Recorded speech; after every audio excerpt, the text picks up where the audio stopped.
Well, my name's Al. I'm alcoholic. First Squash Austria. I was in Arizona for the last 6 years, and there would be people down there, and all of a sudden some gal would jump up and start talking, or reading something. And I think of Austria and her band, and all those women used to stand up when they talked. They had to stand up, and they were strict. And so I immediately, here I am, 1,300 miles away, thinking about Austria again. So anyway, she really deserves a hand for all the effort that she's put into helping people stay sober and keeping it organized and running smooth. And Jason, I'm extremely grateful that you get to share your life. My sponsor did that to me, and I did it to Riley. And that was just take them to a meeting and make them talk, push them up there. But it was helpful for me. And because I told my sponsor, I said, what do I have to share with these people? He says, how long have you been sober? And I said, 4 or 5 months or whatever. He says, well, you got 4 or 5 months more than they got. Get up there and start talking. And, it took away a whole lot of that thought that I wasn't the same or I wasn't going to get this. For me, it was the fear of not being able to get this sobriety and being able to stay sober. This morning at a meeting, they were talking about being willing. Being willing was the topic. And I thought about it, and I had to cop what Carl Brown used to say all the time, and that was, I was driven here under the lashes of alcoholism. And that's what it was for me. It wasn't a matter of being willing. I was driven. The alcohol beat me up so bad that I was willing to do anything that there was to do. It wasn't a matter of saying I'm going to be willing. It was a matter of I had suffered enough that I didn't want that to go on. And so it worked me. It wore me all the way out. And, so when Austria asked me to do this meeting, I did some research this morning. I got the book out and I read it. The book of Washington area AA. And man, I just found out all kinds of stuff in there.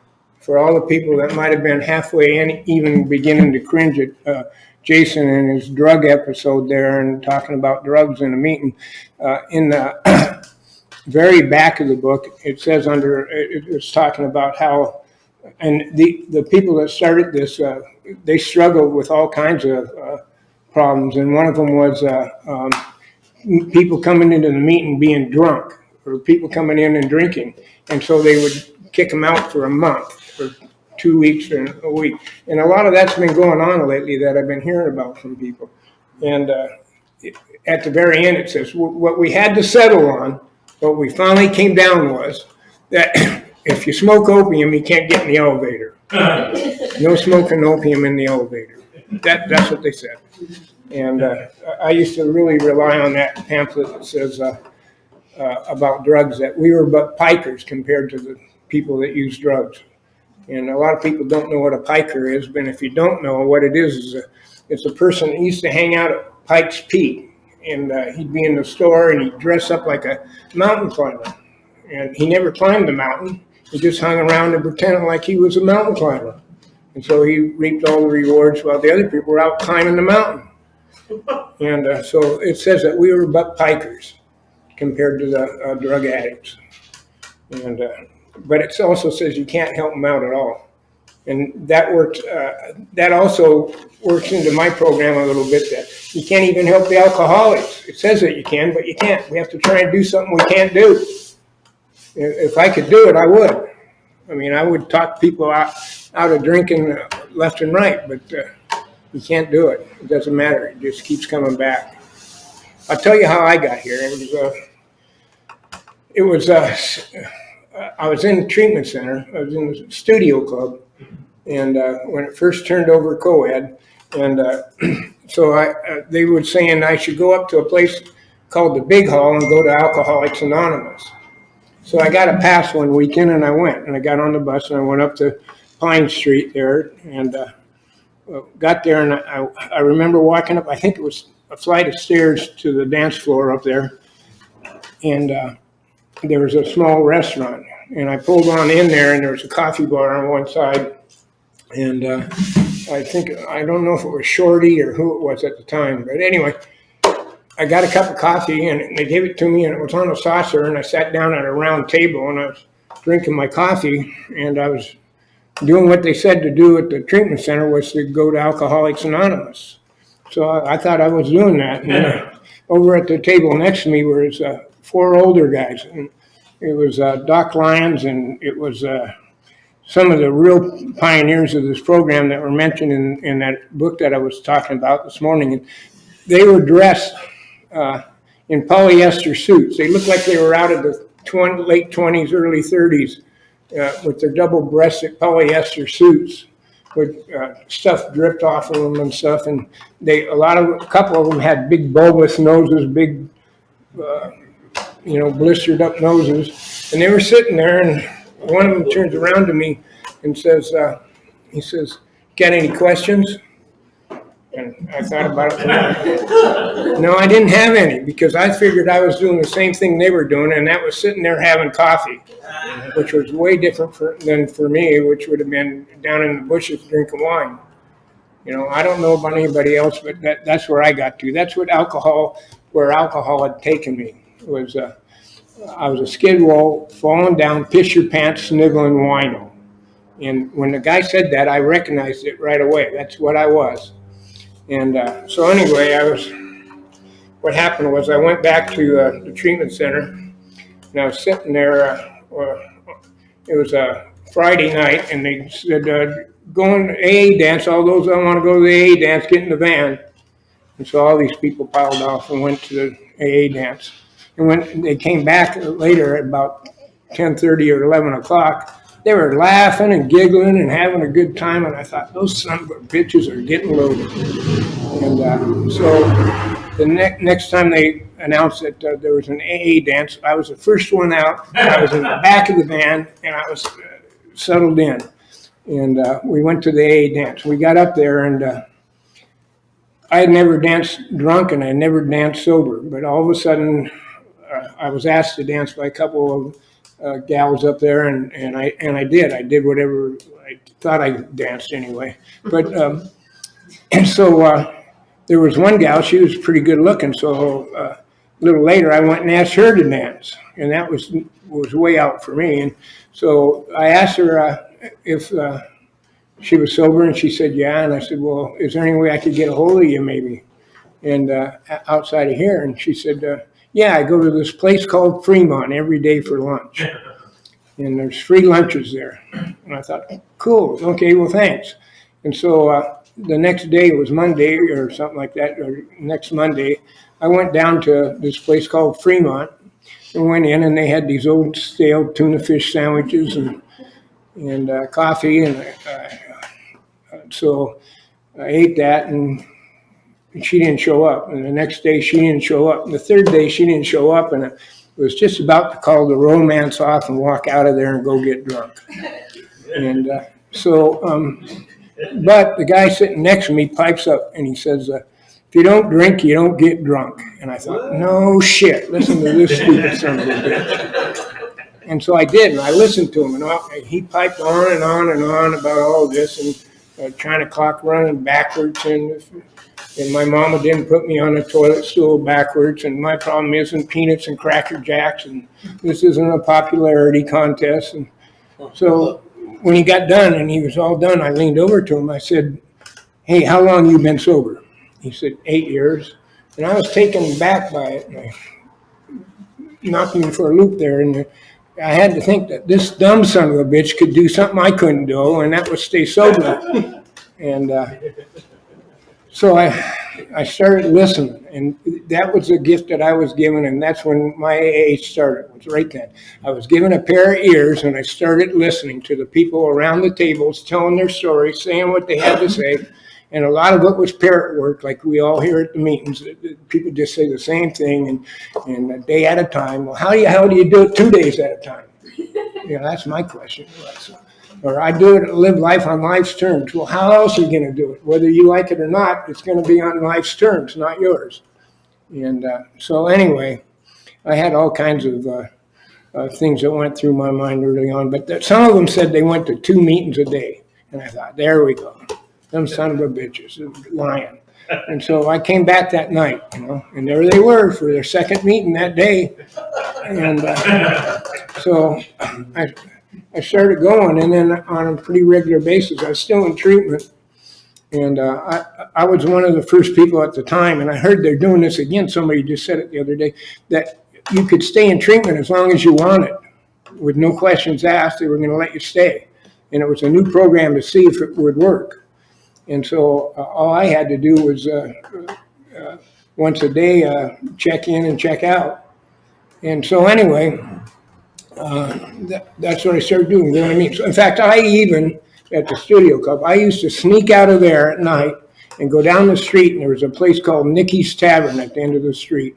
And a bunch of them used to go down there and get drunk. I sneak out and I'd go down to Fremont and go into an AA meeting. And sometimes I even dragged some of them with me. So, and Dick's Hamburgers too, they were down the street. But anyway, it started working on me. And what happened was there was a guy named Tex, and it was a Sunday meeting, and I was sitting on the back row up there with the piano, and his name was Tex, and he started, listen to this son of a bitch, someone would be talking, listen to this son of a bitch, he's full of shit. And I thought, wow, man, this is, it just made me so comfortable. It was the kind of thing that I used to indulge in all the time myself. And so anyway, I looked forward to seeing that guy, and it happened for 2 weeks, and on the third week I came down there and he wasn't there. And so I felt slighted. I didn't think that, I thought that was a horrible way for him to act. And so fourth week he wasn't there, and I asked somebody then. In fact, I think I asked Smokey Don, what about that guy named Tex? And he said, oh, you didn't hear? And I said, no. He said, oh, he was killed in a plane wreck in Alaska. And he crashed in a plane wreck in Alaska. And, my heart just fell out for me, because I thought for sure that was going to be my excuse. I was going to now be able to go get drunk, not because I felt sorry for Tex, but because it was my connection that I was given was being ripped away from me again. And somehow, some way, and I don't really remember right now, it passed. And so I started going on. And that big hall, we used to have dances down there. And it was just a group of about 5 or 6 of us from Fremont that loaded up the car, and it was a meeting on wheels. And that came out of that book that I read today. It was a meeting on wheels, and we'd haul all this hi-fi equipment and dance music down and have dances. And it was, anybody could come, and the cover was there. If you could pay it, it was $2.50 or $3 or whatever. If you couldn't, come on in anyway. And they used to have those all the time. We had them week by week by week. And so I got involved with that. And there were several other activities, volleyball and a couple other things I did right at first that were convenient and helped me to forget that this life that I had been living, and it wasn't a matter that I thought I'd get good or I felt guilty about what I did. It was a matter that I could eat and be a little bit comfortable, So anyway, that's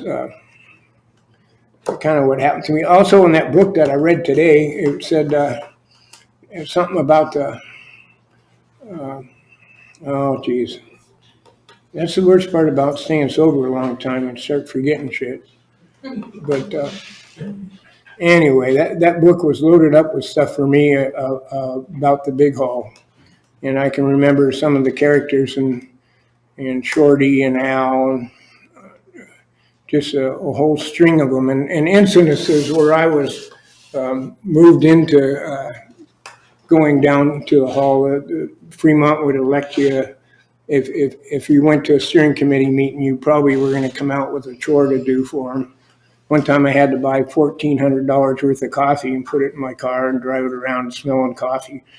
And so Anyway, it was great times. I can tell you one where about a suspect was I was on a tugboat down in Los Angeles and decided to go to a meeting, and so I went to one up in Long Beach, and it was right about the Olympics, time the Olympics were down there, and then the Long Beach was getting renewed, so it wasn't there. The hall down in Long Beach wasn't there. So just about the time I was going to turn around and head back down to the boat, the captain of my ship pulls up, and he was looking for the same place. And I said, well, I don't know. He said, well, let's go to Clancy's meeting. That's tonight. And so I said, sure, and that was like at the time, an $80 cab ride from Long Beach up to Hollywood. And so we did. We took the cab up there, and we get there, and we're waiting at the crosswalk across the street from the temple, the Jewish temple where it was held. And there was a gal came up, and she said, do you have a light? She had a cigarette. And I said, sure. And gave her a light. She was kind of shaking. I said, are you new? She said, yeah. I said, have you been here before? She said, no. And I said, so, man, that was just lighting a fuse under me. I was just pounding on it right away. Well, this is the best thing you can ever do. And telling her all the good aspects of Alcoholics Anonymous, and talked to her and walked her on all the way down to the meeting, and went to the meeting and left. And so anyway, about 6 months later, I'm with a friend of mine on a special trip down there we made down to go to Clancy's meeting again. And we're standing at the same crosswalk, getting ready to cross, and the same gal comes up. And I hardly recognized her. And I asked her, did she have like 6 months? And she said, yeah. And it was the same gal. And I mean, what are the chances of that happening, to run into the same person at the same intersection? And that was just kind of a God's gift that happened. My whole life in Alcoholics Anonymous has been just one big God shot, God gift after another, where things happen that are just totally unexplainable. I don't know about anybody else, and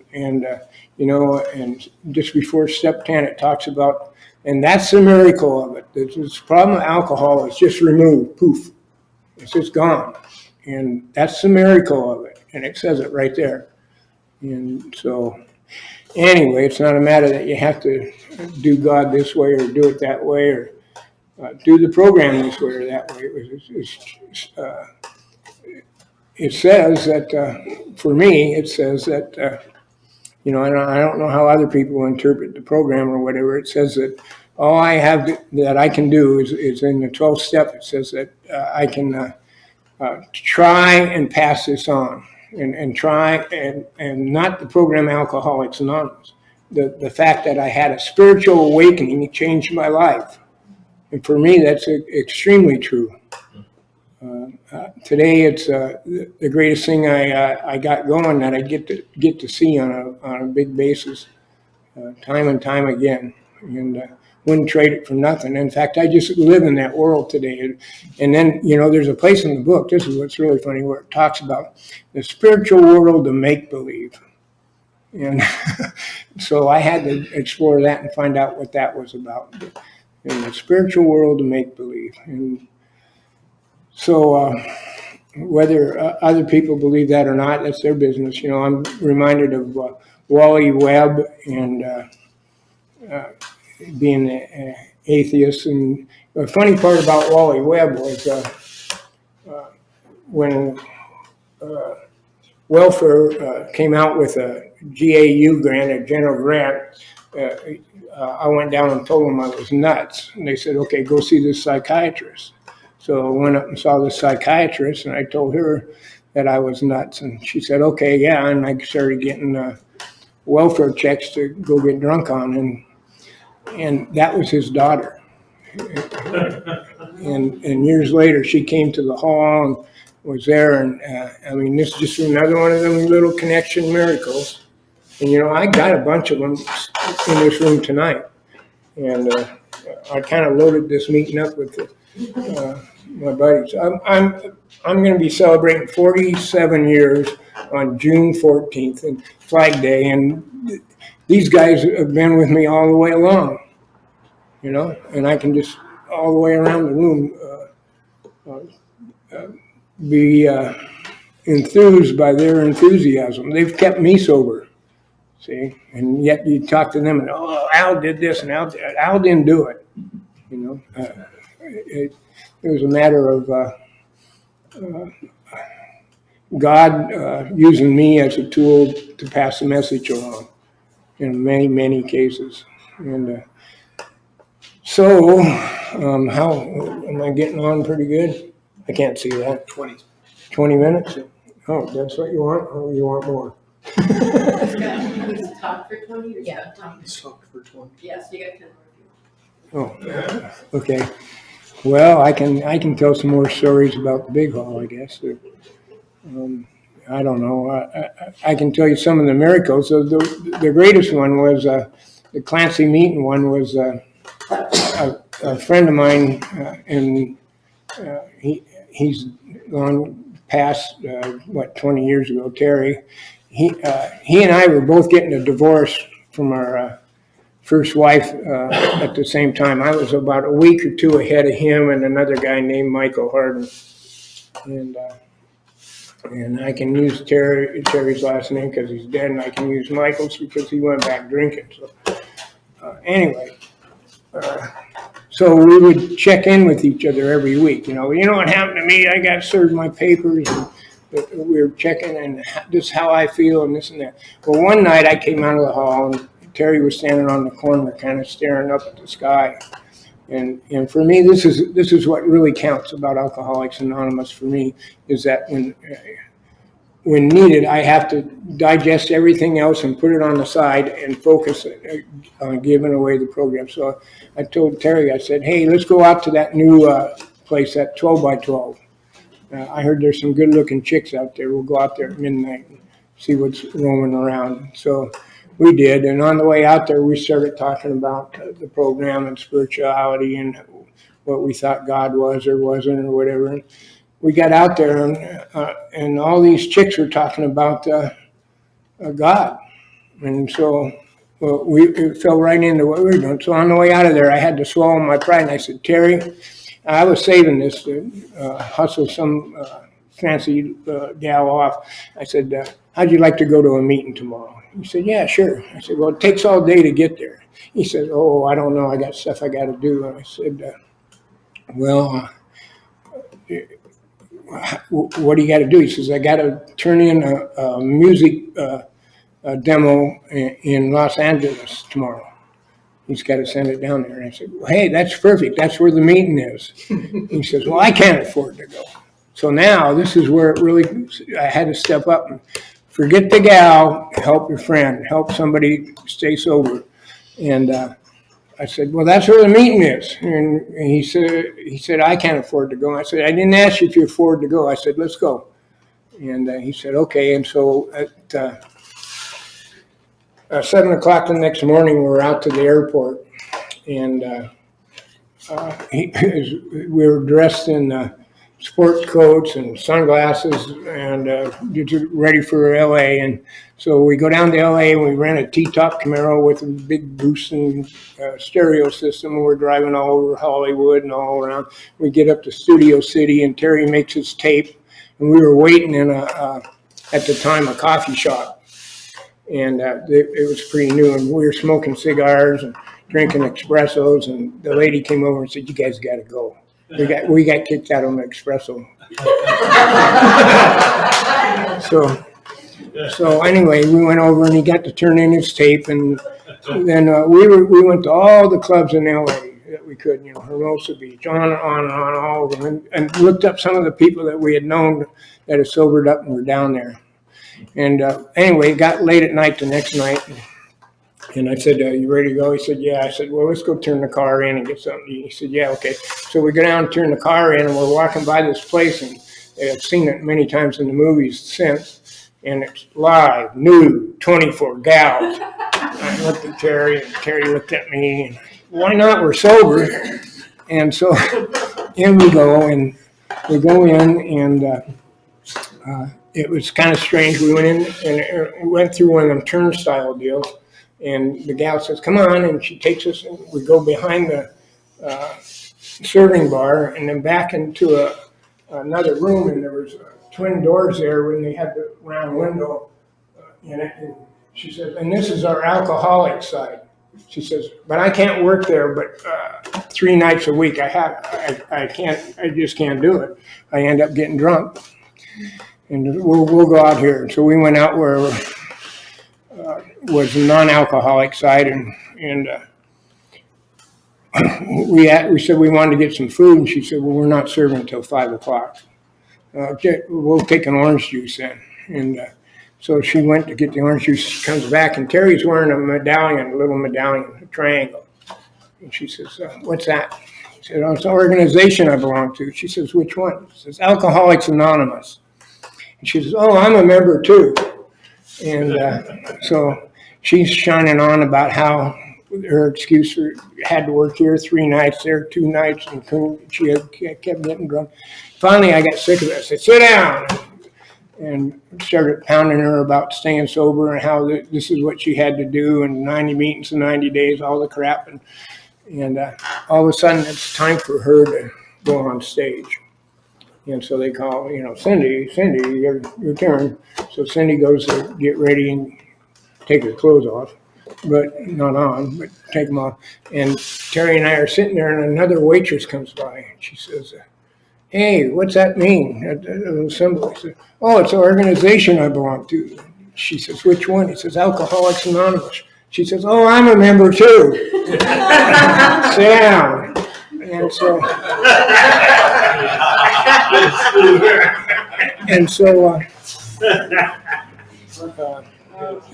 anyway, what happened was the gal came out to dance, and the first was fully clothed, then it was topless, then it was bottomless. She had 3 steps to do. And by the time she got to the 3rd step, Terry and I are both staring her right in the eyes to let her know that we were just serious about just staying sober business. And didn't think much about it. And we go to leave, and we're just about out to the turnstile to go through the turnstile and get out of there. And she comes up and grabs my sleeve and yanks on my sleeve. She says, thank you. And that's one of them God shots again where I don't ever know what happened to her, but maybe we broke through, maybe we got through to her a little bit. And we're tired. We head to the airport. We get out to the airport. We're waiting in line. There's a priest in front of us. And he turns around and he looks at Terry and he says, hey, what's that little sign you got there? And he says, oh, it's an organization I belong to. And he says, oh, what one? He says, Alcoholics Anonymous. He says, oh, and he turns around. I said, wait a minute.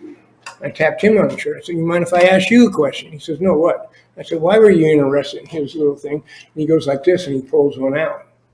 And he says, it's a Jesuit priest, the Father, the Son, and the Holy Ghost. And they had the same one as Alcoholics Anonymous. So we kind of stole it from somebody, is the way I look at it. Anyway, there's more to those stories, a lot of them. And that's what's kept me sober, all the experiences that I've had, time and time again. I'm glad to be sober, and you should be glad I'm sober too. Thanks. Thank